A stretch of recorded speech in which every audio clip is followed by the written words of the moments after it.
From Northern Avenue in Yerevan, this is ＳիվիլNeT's Daily News Digest. I'm Maria Titizian. Here are the top stories for Thursday, February 6. OSCE Minsk Group co-chairs in Armenia as protesters denounce their policy of false parity. And the ruling majority in parliament continues to suppress the opposition's request for clarity on the natural gas deal. Plus, find out what a Turkish writer has to say about the Armenian Genocide. And later, Armenia's Olympians are in Sochi preparing to battle for an Olympic medal.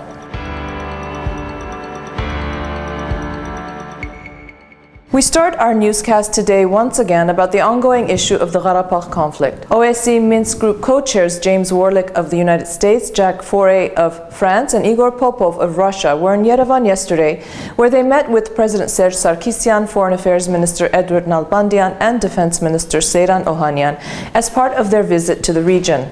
The mediators were looking to follow up on the most recent round of negotiations between the presidents of Armenia and Azerbaijan that took place on January 24 in Paris.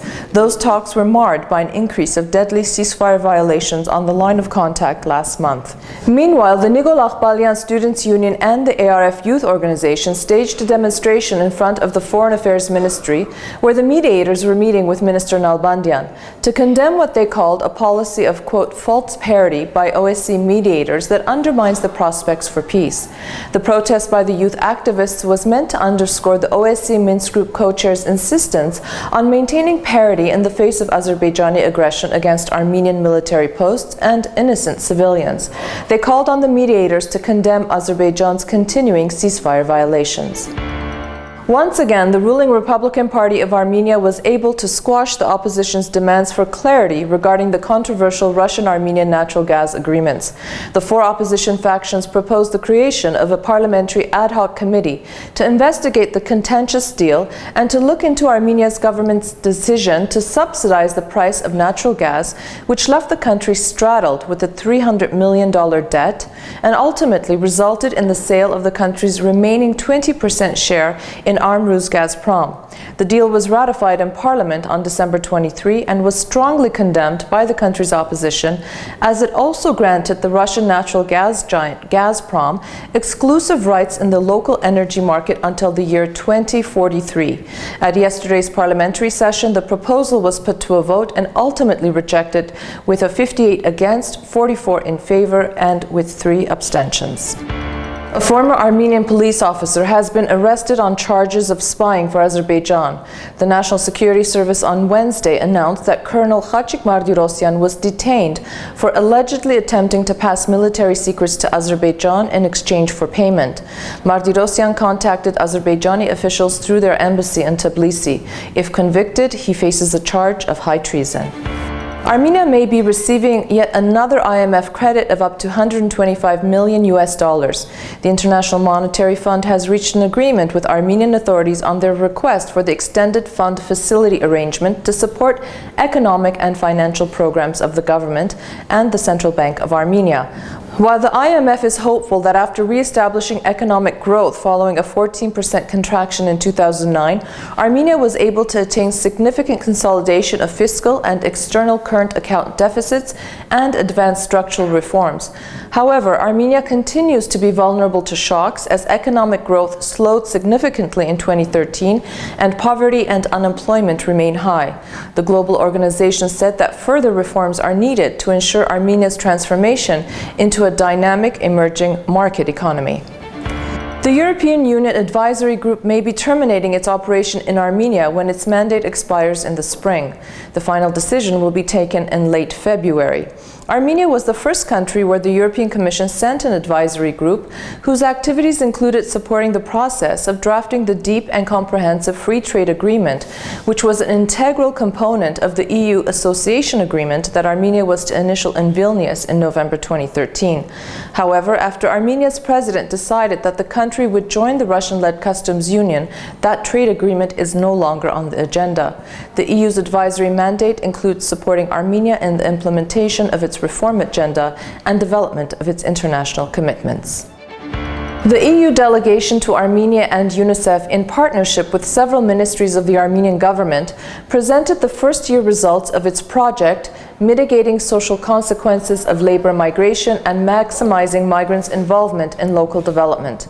The objective of the three-year project is to reduce social vulnerability of labor migrant families living in Lori, Davush, Kegar-Kunik, and the Shirak Marzes by establishing social services to assist these communities.